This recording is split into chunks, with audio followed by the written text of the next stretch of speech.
Story Talkies by We-Storytellers. Story Talkies is conversations that matter.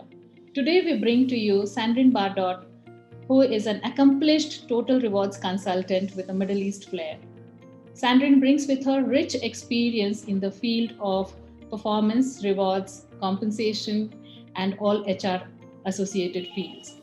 Her motto is learn, help, share, and smile. I'm very happy to be there and to bring some different aspects as we rarely talk about comp&ben and communication together. So this is a great opportunity today.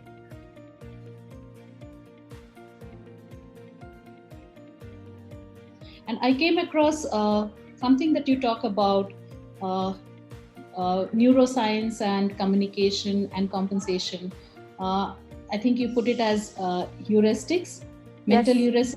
Yes. Can you explain that a little more and how it affects our thinking? Yes. So basically, I came across this concept of neuroscience a few years ago at the time that Richard Thaler received the Nobel Prize of Economics for his work on behavioral science, which is the intersection of neuroscience and the way that we think and from a physiological point of view and the psychology. There are two ways that the brain is working during most of the day. The first one is the fast thinking, which is all those things that we don't really think about, which are done in a subconscious manner. And thank God they are, because if we needed to think all the time, oh, I need to breathe and I need to put my glasses up and how do I brush my teeth and so on, it would take too much cognitive load on our brain. So we have lots of things that are becoming subconscious and kind of habit triggered. While the slow thinking is the one where we use more of the proper thought process and to make decisions and so on. Our brain reacts to everything that it perceives as a threat by focusing on it completely and treat it as quickly as possible to the exclusion of all other neurological processes. And so whenever we perceive that there is a threat, we focus on that. The rewards, whenever we are happy about something or we feel that something is a reward, our brain starts to produce some hormones which are slightly addictive. So we try to renew and repeat those rewards as much as we can, and that's also something which we can use in terms of compensation and benefits, obviously. Because we can design incentives, we can design programs and systems in a way through gamification, for example, which is going to help people and make them feel good. So, for example, if you think of employee recognition systems, you would have a gamification aspect which gives rewards on a regular basis to people, when they receive a badge and all this kind of stuff. So it's not a topic that many people cover, but this behavioral science has a lot of impact in terms of comp&ben and including in how we communicate about compensation and benefits.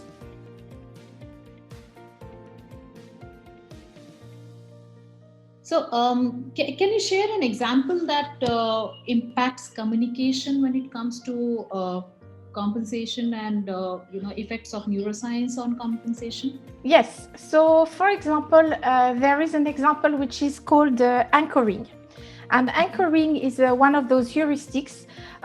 It's this subconscious shortcut that we have, where what happens is that people will use any information as a reference for when they have to evaluate new information which is presented to them. Somebody is making what seems to be more money for a similar job in another company, then the employee will become convinced that they are underpaid. And they don't know if that other employee or other person has more experience, more performance, if the job is really the same or not. But because they have had that, their whole focus turns on that. So it's important that we understand. So one of the examples would be if you have a big expectation of, let's say, salary increase or bonus payment, and those expectations are not fulfilled because the organization has communicated in some way, formally or informally, about some form of amount. It has anchored the expectation for the employees, and it can create a huge motivational damage. On the positive side, when we try to take control of the communication, what we can do is we can try to anchor in, for example, the behaviors that we desire to see by saying, giving examples in the descriptions of, for example, the competencies or the behavioral skills in the performance management system. And that element of communication will show to employees what we expect of them. So it's a passive one, but it's going to put the expectation at the level that we want. We can also use communication to use normative statements. So we describe what should be, or we highlight best-in-class performance, for example, during I don't know, newsletters or videos that we're doing on the best employees and so on. And that will also, in that communication, anchor for people that this is where we should be in terms of behavior, in terms of performance, and so on for the organization. Is there something else that one needs to take care of when we are trying to communicate any kind of initiatives? I think that in terms of communication of total rewards, for example, framing will also have huge importance in how people react. So depending how you present an option or a choice, people will react differently to it. So if you think about it, the classic example is the glass half full or is it half empty? People are much more sensitive to a potential loss than they are to a gain of the same value. And again, it comes back to this what I was saying earlier, that we focus on the threat. So the potential loss is perceived as a threat. So if you communicate, for example, you have, let's say, an employee savings plan where the employer is doing a company matching. So, for example, if the employee puts $100 in the savings plan, the employer might add $50. Okay, so you could have two different ways of communicating about that. You could say to employees who haven't saved into the savings plan, are you leaving money on the table? Or you could tell them, how much more could you make if you were putting those $100, the company would give you 50. Or you can say, oh, are you leaving money on the table by not putting those $100? You're missing out on the $50 that the employer is going to give you as a company match. And actually, based on that loss aversion, the one where you say, are you leaving money on the table, is actually going to probably be much more impactful and drive people to take more action than if you try to frame it in the you want to make more money way. So as you can see, the communication can try to help and what we call nudge, so like influence the behavior of people. It's influencing with the best interest of people in their mind. Generally speaking, it's great to have a choice which is binary. So type of yes or no type of choice is a great way of getting people to make a decision. But if you're not in a binary situation, don't give too many choices to people, because in most cases it's going to create confusion. Try to also think in your communication to position the option that you think you would like for people to take, because it's maybe best for the majority of employees, to be the one that you put in the middle. Think about it. If you go on a website nowadays and I don't know, they offer you some kind of subscription service or whatever, you always find 3 or 4 choices.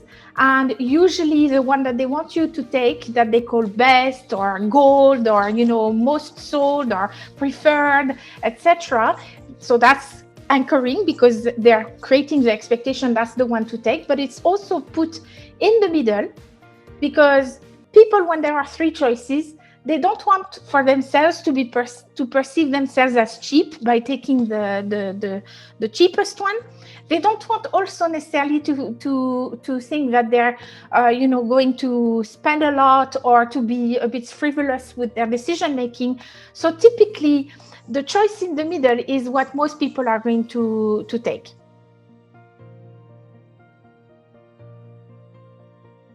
For any kind of knowledge transfer within the organization, there's a lot of communication element that is being taken care of. Yes.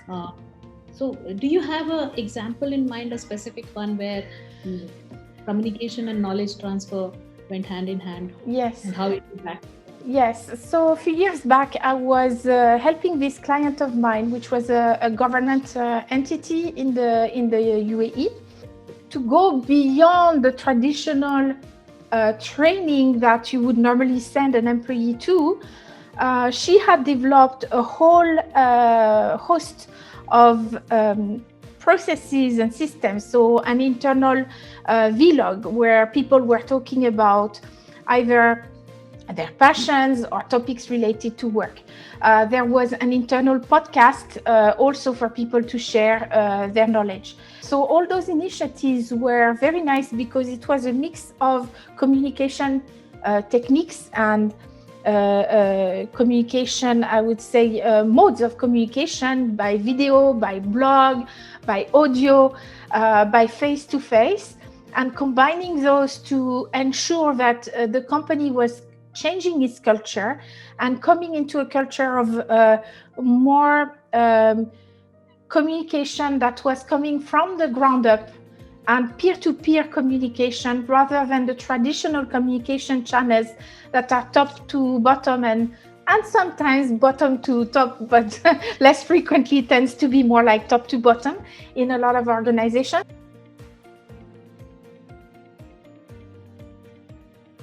Have you seen communication, the ability or the competence of communication of these professionals, the hard skills professional, impacts their career, and also the initiatives in the organization, like performance, compensation.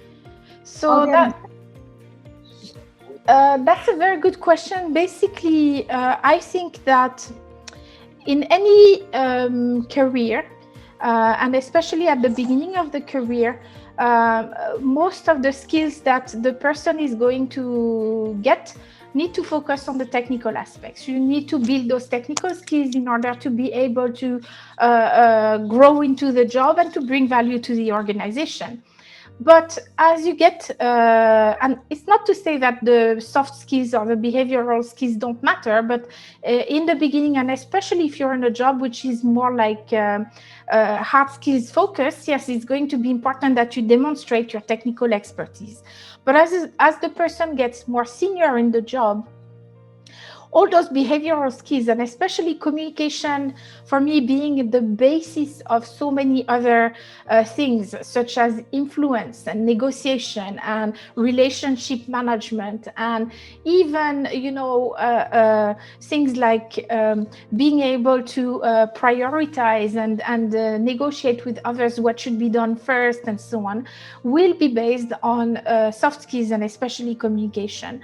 So communication becomes more and more important as you grow into the job. And I think that this probably applies to a lot of positions, not just compensation and benefits, but I think it's even more visible when you have people who are in those kind of technical jobs, because you can really see the difference between those who will be focused only on the technical side and those who will become, managers and influencers and will be able to bring value for the whole organization instead of bringing value just in their own silo in the company.